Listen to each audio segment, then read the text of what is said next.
Hey, what do you think are the 5 most valuable Beatles collector's items on Earth? I'd say there would be a couple of guitars on that list. Maybe a record. Maybe a drum. I think you might be right. Let's do the countdown. Let's go. So start right at number 5. We have something that it fundamentally redefines the whole concept of a rare record. We're talking about the 1958 Quarryman acetate. Right, yeah. This is a single double-sided record. It has That'll Be the Day on one side and In Spite of All the Danger on the other. Well, that'll be the day when you say goodbye, yes, in spite of all the danger. And the lineup of musicians on this recording is just wild. You have a pre-fame Paul McCartney, John Lennon, and George Harrison. Exactly, playing alongside Colin Hanton and John Duff Lowe. But, if you were listening to this and picturing some state-of-the-art EMI session with sound engineers, you just have to completely erase that from your mind. Oh, for sure. I mean, they literally just walked into a local guy's home studio in Liverpool, right? Yeah. Percy Phillips. Yeah, Percy Phillips. They paid 17 shillings and 3 pence, which they actually had to scrounge together. They played live into a single microphone right there in the middle of a living room, and then they just caught the bus home. And because they only had the budget to press exactly one physical copy, like literally one disc, there wasn't a stack of records to hand out to the band members. No, just this one incredibly fragile piece of vinyl. Which leads to my absolute favorite part of this story. The band members actually work out a shared custody arrangement. Oh, like taking turns with it. Yeah. If you're listening, think about how you might have shared a video game with your friends when you were a teenager. They agreed to pass this single record around, each taking it home for 1 week before handing it over to the next guy. That is amazing. It is absolutely wild that this super casual agreement among working-class teenagers managed to preserve what is now considered the most valuable vinyl song on Earth. It's estimated to be worth at least £100,000 today. Wow. And John Duff Lowe actually kept it for over 20 years before Paul McCartney bought it back from him in 1981. Okay, so we start the countdown with this deeply intentional musical document. But for item number 4, we move to a completely different kind of artifact. A visual one. Exactly, a visual one born out of a very specific kind of psychological desperation. We're talking about the images of a woman painting, created in 1966. The context for this item is incredibly intense. You really have to understand the tension of the 1966 Japan tour to grasp why this even exists. Things had gotten pretty dangerous by then, hadn't they? Very dangerous. By that year, Beatlemania had mutated from screaming fans into something genuinely overwhelming. They were in Tokyo for a run of shows, and there were massive nationalist protests outside. Many groups did not want a Western pop band playing in a traditional martial arts venue.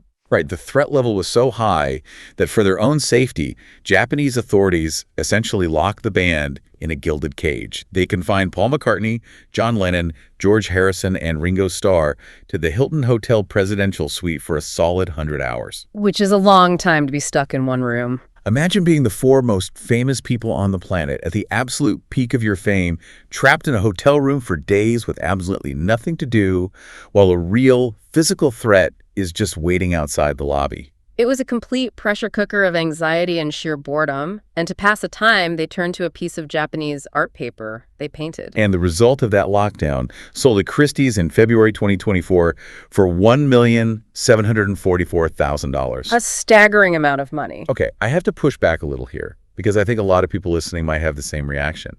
Imagine paying almost $1.75 million for something 4 musicians slapped together out of sheer boredom. I get that. They weren't trained painters. Exactly. They are brilliant songwriters. But that is a massive amount of money for what sounds like a glorified doodle to pass the time. I completely understand the skepticism, but the valuation makes complete sense when you look at the extreme rarity of what this object represents. This is the absolute only piece of visual artwork created collaboratively by all 4 members of the band. Oh, wow. The only one. The only one. Outside of the music they recorded, this level of creative collaboration just does not exist anywhere else. They laid the Japanese art paper on a table, placed a lamp in the center, and each took a corner. They used acrylics and watercolors, painting their way inward until their individual designs and their four signatures converged right in the middle. Okay, that actually does shift the perspective. It's physical evidence of their dynamic right before they retreated to the studio to make Sgt. Pepper. Right, it captures their unity in a moment of extreme isolation. And because of the circumstances, provenance on this one has to be bulletproof too, right? Undeniable. The entire process was heavily documented by Robert Whitaker, a photographer traveling with them. We have actual high-resolution photographic evidence of Ringo Starr painting small caricatures in his corner and John Lennon and Paul McCartney using acrylics on their section, which perfectly illustrates a recurring theme in high-end collecting. These world-changing artifacts often spend decades hiding in incredibly mundane places, completely vulnerable to being thrown out or just forgotten. Which brings us perfectly to item number 3, because we're transitioning from that isolated, lockdown hotel room to the single most public stage in American broadcasting history. Oh, yes. The Ed Sullivan Show Ludwig bass drum skin. Specifically, the iconic drop-datch Drogo bass drum skin used by Ringo Starr. Let's set the scene. The date is February 9th, 1964. 73 million Americans are tuned in. Ringo Starr is up on the drum riser, and right there on the front of his kit is this specific bass drum skin. A completely iconic visual. It sold at Christie's in March 2026 for $2,881,000. But forget the final price tag for a second. The financial journey of this object is what I find fascinating. It's the ultimate accidental investment. Walk us through that timeline. How did it get from the Ed Sullivan stage to the auction block? Well, after Ringo used it for that legendary broadcast and then at the Washington Coliseum and Carnegie Hall, the band just tossed it into a storage closet at Abbey Road Studios. Just threw it in a closet. Yeah, it sat there collecting dust like any other piece of spare gear. In 1984, it was sold for about $9,000. After that, for an entire decade, it was just hanging on the wall of a random restaurant in Australia. That is just unbelievable. Patrons were probably eating dinner under it, having no idea what it was. Then it sold again in 1994 for $44,000, and then just kept multiplying in value until it hit that nearly $3 million mark at Christie's. Why the massive sudden explosion in value, specifically starting in the 1990s? To understand that massive spike, you have to look at what was happening culturally in the mid-90s. That era was defined by the Anthology Project. There was a huge resurgence of nostalgia, and a whole new generation was being introduced to the band's history. And the collecting market itself matured, I guess. Exactly. People realized this wasn't just a piece of drum equipment. It was the literal visual focal point of the moment Beatlemania conquered the United States on television. So collectors aren't buying a musical instrument. They're buying a monument. Precisely. They are buying a physical share in a cultural shift. When collectors bid nearly $3 million on an item like this, they are buying the physical evidence that this global phenomenon happened.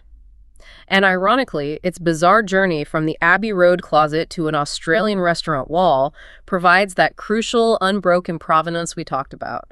Auction records tracked every single move. That is wild. Okay, we are now at the top of the countdown, numbers 2 and 1. We actually have to group these together because they share a conceptual through line. These are the lost John Lennon guitars. Right, and they feature the most unbelievable cinematic provenance stories I have ever heard.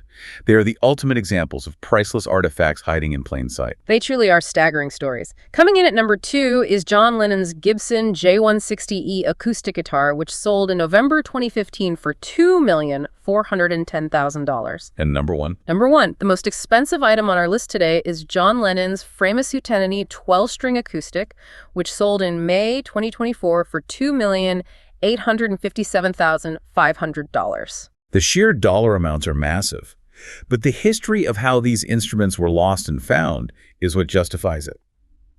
Let's look at the Gibson first.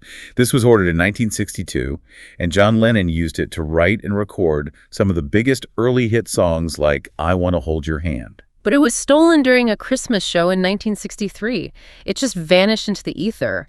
Until 1967, when a man bought it in a local shop in San Diego, completely unaware of its history. Fast forward to 2014, and a musician named John McCall has been casually playing this exact guitar in his living room for 40 years.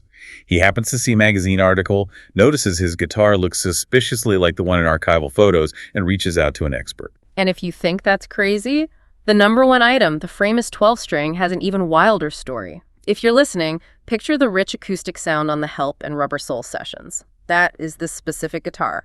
John Lennon eventually gave it away, and it ended up with a road manager. And that road manager tossed this piece of history into his attic inside a dusty Matan guitar case and just left it there for 50 years. Completely forgotten, baking in an attic. Decades pass. Someone in the family finally opens it while moving, asks the dad what it is, and he just casually says, "Oh, that's John's." That blows my mind. He just casually says, "Oh, that's John's," like it's a borrowed power tool. The instrument was in such rough shape from the heat and neglect that it couldn't even be played anymore.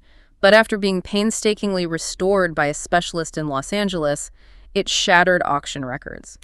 Okay, I have to step in with the ultimate skeptic's question here.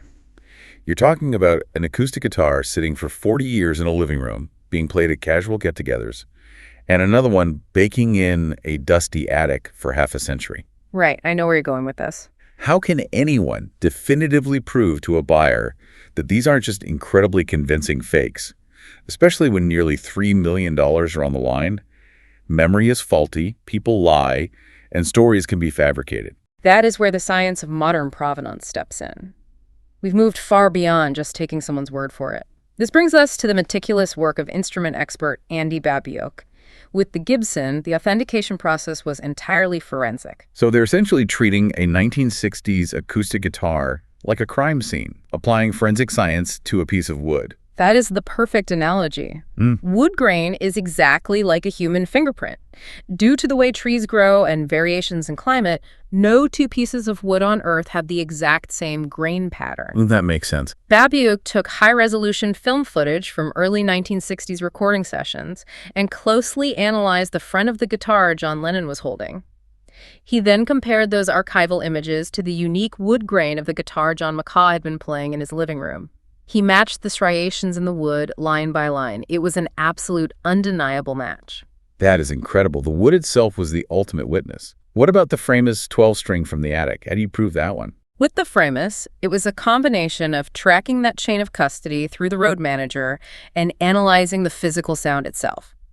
The guitar has a very specific, distinct resonance. Like an audio fingerprint. Exactly.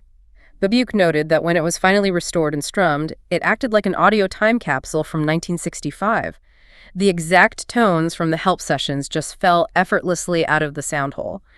These guitars command these massive valuations precisely because their provenance leaves zero room for doubt. They are physical evidence that these recording sessions actually happen. It makes you look at the physical world around you completely differently. I mean, think about it. If you're listening to this and you've ever moved into an old house or you like to browse through thrift stores, consider what we've just discussed today. The world's most expensive guitars spent decades hiding under beds, gathering dust in random attics, and sitting on the racks of neighborhood shops. Yeah, completely unnoticed. Right. The Ed Sullivan bass drum skin hung over people eating dinner in an Australian pub.